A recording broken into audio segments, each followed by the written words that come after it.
बिस्मिल्लाहिर्रहमानिर्रहीम, अस्सलाम वालेकुम। आज का हमारा सेशन सीएसएस के इम्पॉर्टेंट इशू जो कि एस्पिरेंट को दरपेश होता है वो है स्ट्रेस। स्ट्रेस पहले हम डिफ़ाइन कर लेते हैं, स्ट्रेस होती क्या है। जैसे आपको एक पैनिक होती है जब आपने बहुत सारे काम करने हों, टाइम आपको प्रॉपर्ली मैनेज ना कर सकें और चीज़ों की आप तरतीब सही तरीके से मैनेज ना कर सकें तो कंफ्यूज होते हैं और आपका आउटपुट नहीं होता, एफिशिएंसी नहीं होती, आपकी प्रोडक्टिविटी नहीं होती।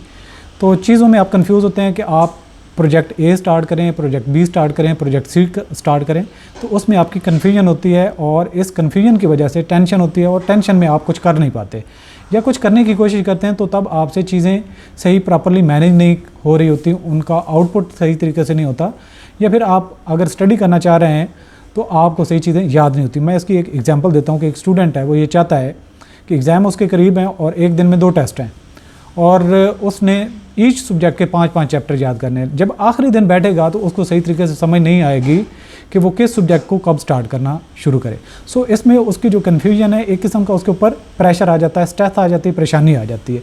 तो सीएसएस में भी ऐसे होता है। क्यों होता है? और सीएसएस में जो स्ट्रेस होती है ये एक लिहाज से पॉजिटिव भी है और एक लिहाज से नेगेटिव भी है। नेगेटिव तो इस लिहाज से कि आप अगर स्ट्रेस में कॉन्स्टेंटली रहते हैं तो आप अपना प्रोजेक्ट छोड़ देते हैं, सीएसएस की तरफ आप ये समझते हैं कि मैं ये कर नहीं पाऊंगा और आप स्किप करके दूसरे प्रोजेक्ट की तरफ चले जाते हैं, या फिर आप उसको स्टैंड बाई पे रख देते हैं और आपका टाइम ज़ाया होना शुरू हो जाता है। ये होता है स्ट्रेस का एक रिस्क एरिया या जिसमें आप ट्रैप में आ जाते हैं। दूसरी एक अपॉर्चुनिटी होती है जो स्टूडेंट्स या एस्पिरेंट्स चीज़ों को अपनी ज़िम्मेदारी से निभाने की कोशिश करते हैं। लेट्स सपोज एक एस्पिरेंट है, वो सीएसएस की तैयारी करना चाहता है, उसके पास 6 महीने का टाइम है, एक दिन उसका मिस होता है तो वो स्ट्रेस में चला जाता है। इट्स मीन कि उसको उस चीज़ की परेशानी है कि मैं ये अपना प्रोजेक्ट नहीं कर पा रहा। तो इसलिए जब वो करने की कोशिश करेगा तो वो दोबारा से प्रोजेक्टर सही तरीके से अपने चीज़ों को मैनेज करने की कोशिश करेगा, यानी कि वो अगले दिन अच्छे तरीके से स्टडी करेगा तो स्ट्रेस उसकी ख़त्म हो जाएगी। स्ट्रेस एक लिहाज से इंडिकेशन है कि आपने कुछ करना है। अगर इस लिहाज से पॉजिटिवली उसको लेके चलें तो वो डेफिनेटली एक दिन कुछ नहीं भी कर पाता, अगले दिन उसकी कोई ना कोई एक्टिविटी चलती है, वो स्टडी करता है, वो अपनी चीज़ों को लेके चलता है। तो इस तरीके से स्ट्रेस का पॉजिटिव एस्पेक्ट ये है कि उसकी आउटपुट या उसका एक रिदम बन जाता है, अपना टाइम स्केड्यूल बनाता है और चीज़ों को लेके चलना शुरू हो जाता है। कुछ लोगों की नेचर ऐसी होती है कि वो स्ट्रेस लेते ही नहीं है, कुछ करना है तो कहते हैं बस ठीक है मैं उसको मैनेज कर लूँगा और वो चीज़ों को, और फाइनली होता क्या है कि टाइम काफ़ी गुजर चुका होता है और चीज़ें फिर मैनेजेबल नहीं रहती। तो इसमें ये परेशानी की जो बात है, यानी कि स्ट्रेस का एक पॉजिटिव पहलू ये है कि आपको कुछ ना कुछ करने के लिए आपका माइंड इंस्पायर करता रहता है, आपको रिमाइंड करता रहता है कि आपने कुछ करना है। जबकि दूसरा इसका नेगेटिव ये है कि आप कुछ कर नहीं पाते, चीज़ें आपको मेमोराइज नहीं होती, याद नहीं होती, चीज़ों को तरतीब नहीं देते। तो सीएसएस में भी ऐसे होता है, कई सारे सब्जेक्ट्स होते हैं, कंपलसरी 6-7 लाजमी सब्जेक्ट्स हैं। पीएमएस की तरफ भी बात करते हैं तो वो भी इसका मेन यही है कि कंपलसरी सब्जेक्ट्स हैं और ऑप्शनल है। तो जब कंपलसरी भी हैं, ऑप्शनल भी हैं, कहाँ से शुरू करना है, किसको पढ़ना है, किसको कितना टाइम देना है, बहुत सारे टास्क हैं, अपनी जो आपकी अपनी लाइफ है उसको भी आपने टाइम देना है, पेरेंट्स, बहन भाई, दोस्त, सारी चीज़ों को आपने टाइम देना है। तो ये चीज़ें जब मैनेज नहीं हो पा रही होती तो एस्पिरेंट्स स्ट्रेस में चले जाते हैं। तो इससे निकलने का क्या तरीकाकार है, किस चीज़ों को आप मैनेज कर सकते हैं? सबसे पहले आपने ये करना है कि रिकग्नाइज एंड एक्सेप्ट स्ट्रेस, कि ये पहचानें कि आपको अगर स्ट्रेस है तो उसको एक्सेप्ट करें कि आप स्ट्रेस में हैं। स्ट्रेस में होना कोई मसला नहीं है, लेकिन कॉन्स्टेंटली स्ट्रेस में रहना ये आपके लिए नेगेटिव इसके इम्पैक्ट होते हैं और इसको आपने मैनेज करना होता है कि जब आपको स्ट्रेस है उसको कैसे मैनेज करते हैं। हर पर्सनैलिटी यानी कि हर शख्स की एक अपना जो है वो मोड ऑफ एक्शन है कि किस तरीके से अगर वो परेशान होता है, स्ट्रेस में होता है तो वो कैसे। सम टाइम कुछ लोग होते हैं जी वो अपने आप को बिज़ी कर लेते हैं दूसरे काम में, और सबसे बड़ी जो स्ट्रेस को मैनेज करने वाली इस्लाम में बात है वो है नमाज। जब भी आपको कोई परेशानी हो तो आप नमाज से हेल्प लें, ये अल्लाह ताला का हुक्म भी है। तो जब आप परेशान होते हैं अल्लाह ताला के सामने सर्ब सुजूद हूँ, रिलैक्स हूँ और उसके बाद अपनी चीज़ों को तहिया करें और तयन करें कि आप चीज़ों को कैसे लेके चलना चाहते हैं, किस किस चीज़ को लेके चलना चाहते हैं और कैसे लेके चलना चाहते हैं। हर चीज़ को प्रॉपर्ली टाइम दें, अपनी ज़ात को भी टाइम दें। और दूसरी तो सबसे पहला जो स्टेप क्या है कि स्ट्रेस को एक्सेप्ट करना और उसका लेवल कितना है, उस लेवल का एक तो होता है कि एक्सेप्टेबल लेवल, दूसरा है अनएक्सेप्टेबल लेवल। यानी कि जब स्ट्रेस आपके लिए रिस्की हो जाए, आप कुछ ना कर पाते हो, तो ये उसका लेवल ज़्यादा होता है।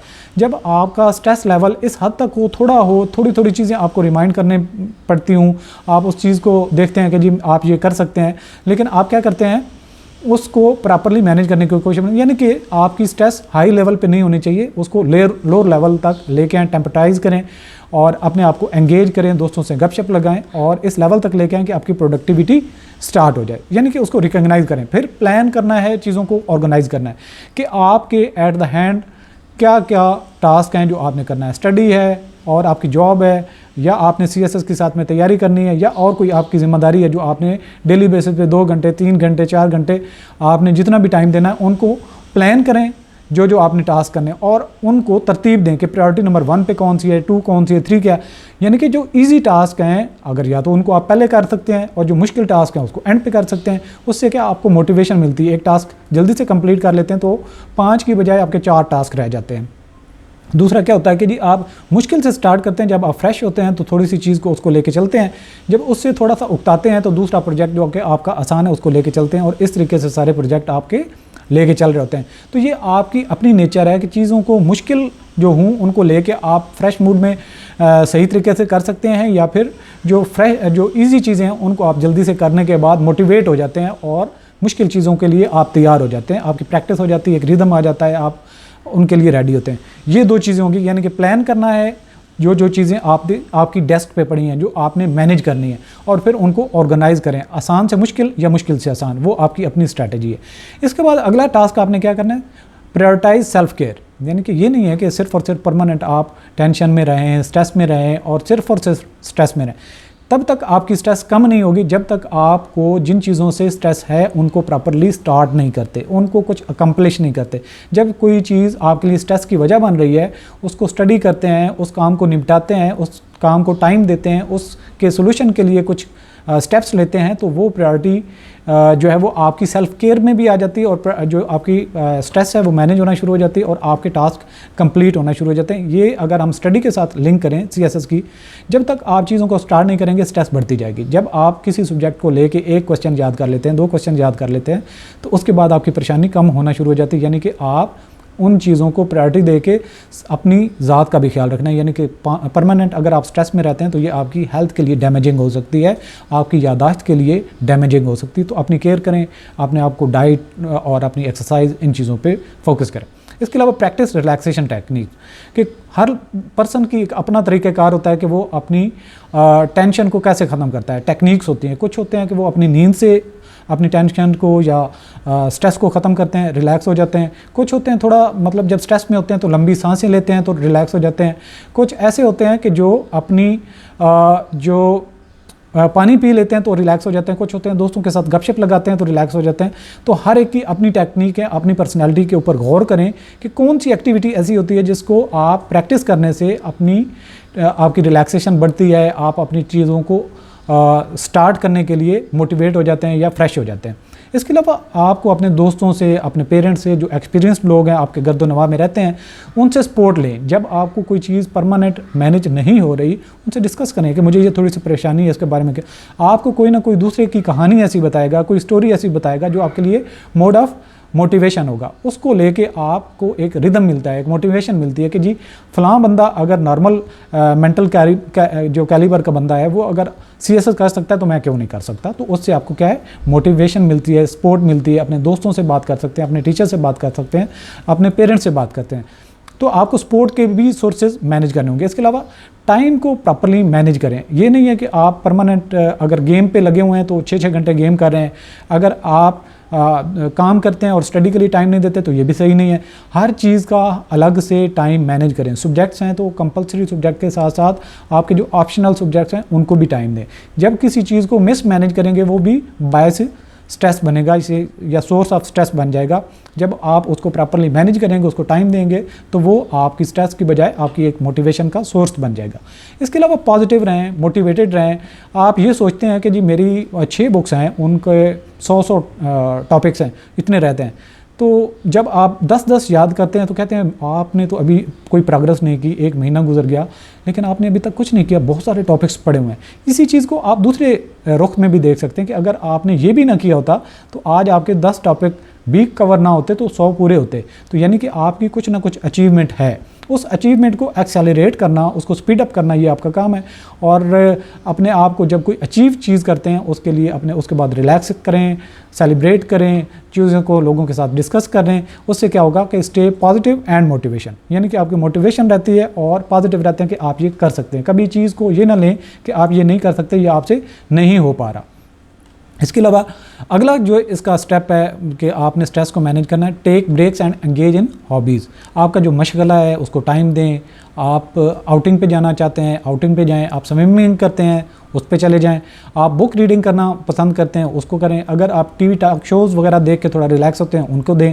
जब आप स्टडी से थोड़ा थक जाते हैं, एग्जॉस्ट हो जाते हैं, थोड़ा वॉक पे चले जाएं, आउटिंग करें, एक्सरसाइज करें। ये चीज़ें ऐसी हैं जिनसे आपका माइंड फ्रेश होता है। जो ऑलरेडी आपने हार्ड वर्क किया होता है, आपकी बॉडी दोबारा तैयार होती है कि दोबारा से आप 1 घंटे के लिए 2 घंटे के लिए बैठ के अपनी चीज़ों को स्टडी करें। क्योंकि स्टडी करना इतना आसान काम नहीं होता है। एक तो फिजिकली आपको अलर्ट होना होता है, दूसरा आपकी माइंड की बहुत ज़्यादा स्ट्रेस होती है। आप चीज़ों को सोचते हैं बहुत ज़्यादा, उनको इंटरेक्टेड या इंटीग्रेशन की ज़रूरत होती है प्रैक्टिकल लाइफ के साथ। जो फ्यूचर की बातें होती हैं या जो एक ऑथर ने बात की होती है उसके साथ एंगेज करना कोई इतना आसान काम नहीं होता। 1 घंटे के बाद आपका आउटपुट लेवल या एफिशिएंसी वो डाउन होना शुरू हो जाती है। लेकिन जब आप ब्रेक्स करते हैं, अपने आप को हॉबीज़, अपने जो मशगला हैं, पसंदीदा जो काम हैं, उनमें एंगेज करते हैं तो आपकी एनर्जी लेवल बढ़ जाता है और मोटिवेशन बढ़ जाती है। इसके अलावा अपने आप को कंपेयर ना करें। अपने आप को ये भी ना समझें कि आप बहुत फलां बंदे से भी नालायक हैं, ये चीज़ें नहीं कर सकते। और जो बहुत ज़्यादा अचीव करने वाले लोग हैं उनसे भी कंपेयर ना करें कि फ़लाँ बंदे ने 6 महीने के अंदर ये चीज़ कर ली और उसकी बहुत अचीवमेंट थी।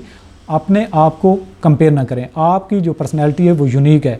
जैसे कि एक एग्जांपल है कि इस दुनिया में अरबा खरबा जो लोग हैं वो आए और हर एक के ज़िम्मे अल्लाह ताला ने कोई ना कोई काम ज़िम्मे लगाया था। उसमें कोई ना कोई खूबी होती है और वो खूबी उसकी ऐसी होती है जो अरबों लोग होने के बावजूद, गुजरने के बावजूद, उन्होंने ज़िंदगी में कुछ अचीव नहीं किया होता। और वो सिर्फ़ और सिर्फ अल्लाह ताला की ज़ात ने तुम्हारे लिए मुख्तस किया होता है। अपनी पर्सनैलिटी की स्ट्रेंथ को एक्सप्लोर करें कि आपकी पर्सनैलिटी के अंदर स्ट्रेंथ क्या क्या है। उन स्ट्रेंथ को बुरकार लाते हुए अपनी चीज़ों को कंप्लीट करने की कोशिश करें, अपना कैरियर डेवलप करें। सो किसी के साथ कंपेयर करके अपने आप को ना तो अंडर एस्टिमेट करें ना ओवर एस्टिमेट करें, बल्कि अपने आप को फोकस रखें कि आप क्या चीज़ें अपने ऊपर, अपनी पर्सनैलिटी को डेवलप करने की कोशिश करें। कहीं पर आपके वीक एरियाज़ हैं, उन वीक एरियाज़ को दूर करने की कोशिश करें। तो कंपेरिजन में ना जाएँ। कंपेरिजन जो है वो ये बायस स्ट्रेस भी बनता है, यानी कि सोर्स ऑफ स्ट्रेस बन जाता है। इसके अलावा seek professional help if needed, यानी कि CSS के मेंटर्स हैं या आपके टीचर्स हैं, प्रोफेसर्स हैं, दोस्त हैं, एक्सपर्ट हैं जिन्होंने ज़िंदगी में कुछ अचीव किया होता है, आप उनसे हेल्प ले सकते हैं। वो आपको अच्छा गाइड कर सकते हैं कि इस तरह की सिचुएशन में आपको क्या करना चाहिए। टाइम कम है, ज़्यादा स्टडी करना पड़ेगा तो क्या करना चाहिए। आपकी स्टडी एकेडमिक भी चल रही है, साथ में CSS करना चाहते हैं, तो दोनों में से प्रायोरिटी किसको करनी चाहिए। आपका प्रोफेशनल जो कैरियर है ऐसा है कि आपको उसको ब्रेक देनी चाहिए और CSS की तरफ जाना चाहिए, या CSS को थोड़ा सा डिले कर लेना चाहिए। अपनी बाकी प्रायोरिटीज़ को पहले आपको जो है उनको ख़त्म कर लेना चाहिए, उनको एड्रेस कर लेना चाहिए और उसके बाद दोबारा CSS की तरफ आपको आना चाहिए। ये प्रायोरिटीज़ समटाइम खुद को इंसान को समझ नहीं आ रही होती, लेकिन जो प्रोफेशनल होते हैं, एक्सपर्ट होते हैं, वो कई सारे एक्सटर्नल फैक्टर्स को देखते हुए आपको अच्छा गाइड कर देते हैं।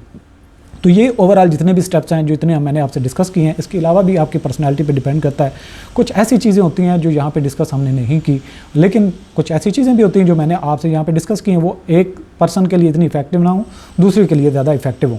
तो आज का सेशन यहाँ पे क्लोज करते हैं स्ट्रेस मैनेजमेंट के लिहाज से। होप्स हो कि ये आपके लिए आज का सेशन सूदमंद रहा होगा। इंशाल्लाह नेक्स्ट सेशन में नए टॉपिक के साथ हाजिर होते हैं। अल्लाह हाफ़िज़।